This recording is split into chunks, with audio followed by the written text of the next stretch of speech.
So Eva Marie was in the main event on NXT this week.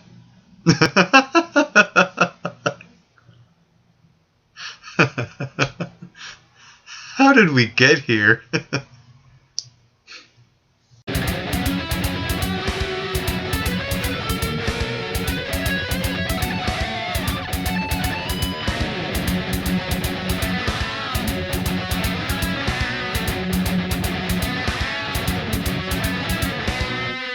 Hello all MRBers and welcome to another video with me, Mike McRock, one half of the McRock and Bolt Wrestling Review Show, and right now I'm going to deliver to you my review for last night's episode of WWE NXT, and we start to kick it up a notch now that NXT is starting to develop some storylines and build it up to the next 2-hour special event, that is TakeOver London, England, and we kick up the show with a contract signing. Sounds cliched, but I kind of like this one for some reason. You got Michael Cole in the ring stating that William Regal put him in charge just for one show and that William Regal wouldn't allow Eva Marie to face Bayley for the title. However, Cole said that corporate gave the go-ahead to have the match take place, which kind of got me thinking there's definitely going to be a potential screw job to take place in the main event.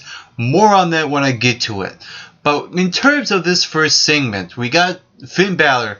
He comes out and says that Joe is not entitled to holding the NXT title, and I really like his delivery in terms of delivering his mic skills and his promo. And then you have Samoa Joe coming out. He does not look at Finn Balor in the eye at all. He signs the contract and walks out without saying a word, and that really spoke volumes. And I like that the announcers noticed and acknowledged that, because it really shows the importance of telling the story. And I feel like that the commentators really done a really good job here in that area. But then as Finn Balor was celebrating on the entrance ramp, Samoa Joe attacks Finn Balor from behind. They make their way back to the ring and they're still fighting. And then Samoa Joe applies his Coquina clutch on Finn Balor and actually makes him pass out. I saw a bit of drool, a bit of spit coming out from Finn Balor's mouth. And they actually got this right. Finn Balor never woke up 4 seconds later like the last time Samoa Joe applied the Coquina clutch. So they got it right here. And I like it. I like the tension between them, between Samoa Joe and Finn Balor. You know, you really feel like that these two really have an issue with each other. And even though I like the tension between them, I don't think that the fight part of the segment was really necessary, and we never really needed it. I would have ended this segment with Samoa Joe walking up the ramp after signing the contract, because it would have created something a little different from our average cliched contract signing, and sometimes different can be effective if it is done right. But in this one, we got spoiled by a fight where Joe is getting a little bit too much heat. But it kind of makes sense to a physical standpoint, because Samoa Joe, you could clearly see that he's a lot bigger than Finn Balor. So in that sense, it does make sense. And it creates interest in the feud because it gives the audience a bit more reason to root for Finn Balor. And I also like that Samoa Joe doesn't think he's a bad guy, because he has a legit reason to go after Finn Balor, and that is the lack of action Balor took to give Samoa Joe a match for the title. So I'm actually starting to like this feud the more I think about it. Now then we get to the first match of the night, and that was Dash and Dawson, Scott Dawson and Dash Wilder versus the Vaudevillains, a rematch for the NXT Championship match. And this was an okay match. It was nothing special. I was kind of let down by it. It was just your average and very standard rematch for the titles. And they tried to make it exciting in the last few minutes, but I really knew better, because if the Vaudevillains won back the titles, then why drop them in the first place? That would make no sense whatsoever. But what I really liked was the return of Enzo Amore and Colin Cassidy, Team Soft. They come out, they attack Dash and Dawson, and this generated a really good reaction from the crowd, and you feel that Enzo and Cass came out there to dish a beatdown on the two rednecks, and I'm already sold on this match to take place at TakeOver London. Let's see where they go from here at this point on, when there's only 3 weeks left to take over England. I can't wait to see it. I don't know if NXT is going to go the route of having Team Soft getting their revenge 3 weeks at TakeOver England. I feel like this is a story you could probably play out another couple of months, maybe to the one after this special event. So I would much rather see Dash and Dawson maybe retained by hook or by crook, because I feel like they need the titles more than Team Soft does. I'll explain everything when I do a prediction video of TakeOver London, England.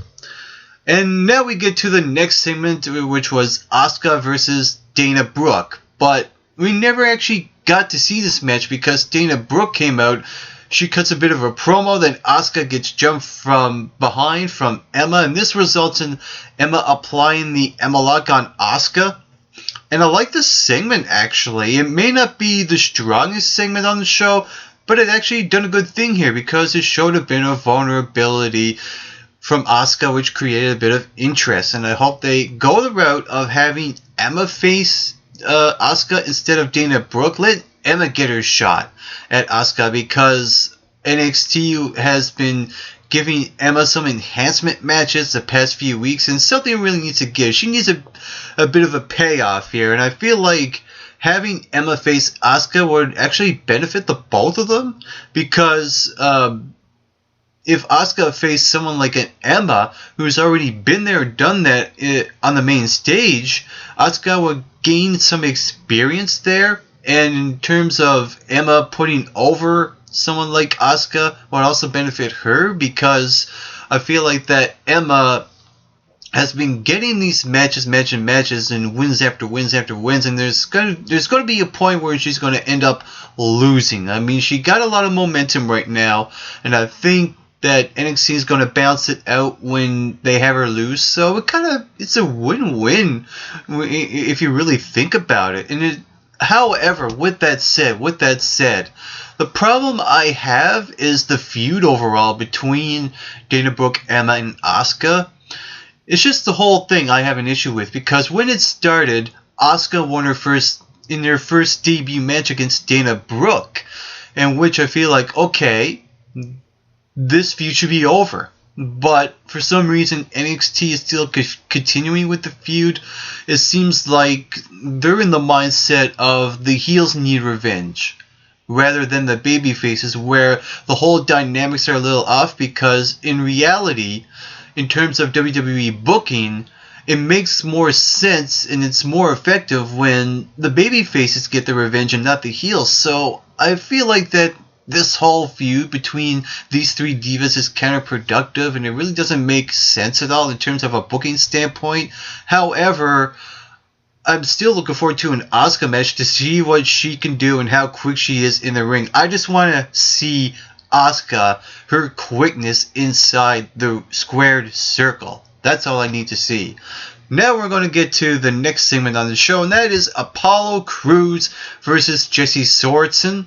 And this was a straight up jobber squash match. Nothing fancy, nothing eye-poppy from Apollo Crews besides a drop kick, and I like it because Crews, I felt, really dimmed down a good bit of his high-fly moves, and he wasn't smiling a whole heck of a lot here. He was more serious than anything. So in terms of his tone and his psychology, he's actually improving bit by bit, and I think the more he learns, the more experience he gains, the better he will be as a performer, as a character, if you can even call it that still. But I'm starting to like Apollo Crews even more, and it seems like the NXT audience is starting to warm up to him a little bit ever since he was pushed back down after his match between him and Finn Balor for the title. And after he squashed Sorensen in this match, he cuts a promo talking about Baron Corbin costing him his title, and he accepts Corbin's challenge at TakeOver London, which kind of got me thinking. To me, this feud is, again, like the whole thing with Asuka and Dana Brooke. Really counterproductive, because if someone were to cost me a title match, I would want to challenge that guy to a match, and I wouldn't, not the other way around. Again, to me it's counterproductive. So in terms of the storytelling, it's like NXT can't even get a simple story right. I mean, if a guy costs you a match, wouldn't you want to challenge him? Instead of having the guy that cost you the match challenge the guy that they cost. To me, that just don't make any sense at all. To me, it would work better if it was the other way around. It's more effective that way. It's more simple, and it's much more easier to watch. It's better storytelling that way. It just is. Storytelling 101. NXT, do a little bit better. Come on. But anyway, I'm still looking forward to it, because in terms of the physicality, to see what they can do in the ring. And I like to see Baron Corbin win. But more on that when I do a prediction video. So hold the phone. Hold the phone in just 1 second. In terms of Baron Corbin and Apollo Crews. Now we're going to get to the granddaddy, the main event. Eva Marie main eventing NXT. How did we get here? Okay, enough of laughing, so let's just get right down to it. Bayley versus Eva Marie for the NXT Women's Championship. Now, going into this match, I was curious to see how they're going to end it, because for one thing, I don't see Bayley losing the championship on a normal 1 hour show. I just don't see that happening. To me, if Bayley's going to lose the title, it should be at a 2 hour special. I know I mentioned this before, but it really needed to be stated again. And, okay, what do we get here? We got the referee, Charles Robinson, coming out and says that on behalf of corporate, he is there to make sure that no controversy happens. Really implying that there's a fix that's going to be in about a screw job. They're going to screw Bayley out of the championship, but it's more along the lines of they want Eva Marie to be champion. It's who you know and blah, blah, blah. Yeah, you get the rest. And to me, it makes sense to a character standpoint of Eva Marie, because in the real world, that's kind of how it works. It's the harsh reality. It's, life is not fair. It's really cruel, and people will bump you.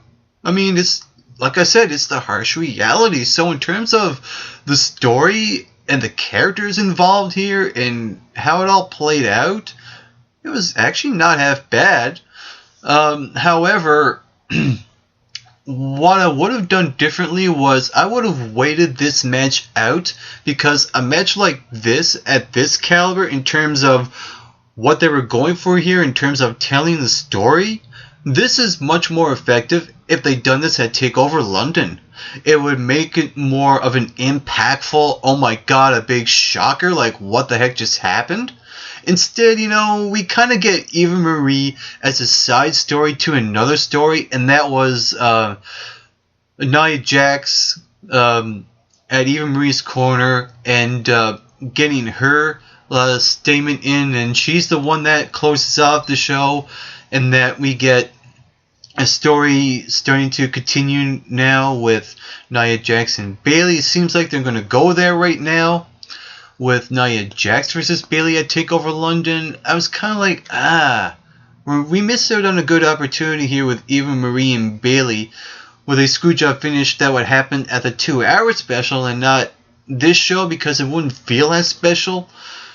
But what happened here is that we got Bayley. She was about to hit the Bayley to Bayley on Eva on the second rope. Nia Jax stops her. Bayley replies back to her, gets back up, nails the Bayley to Bayley. Bayley wins, and I was like, okay. But in terms of the match quality, it was fine.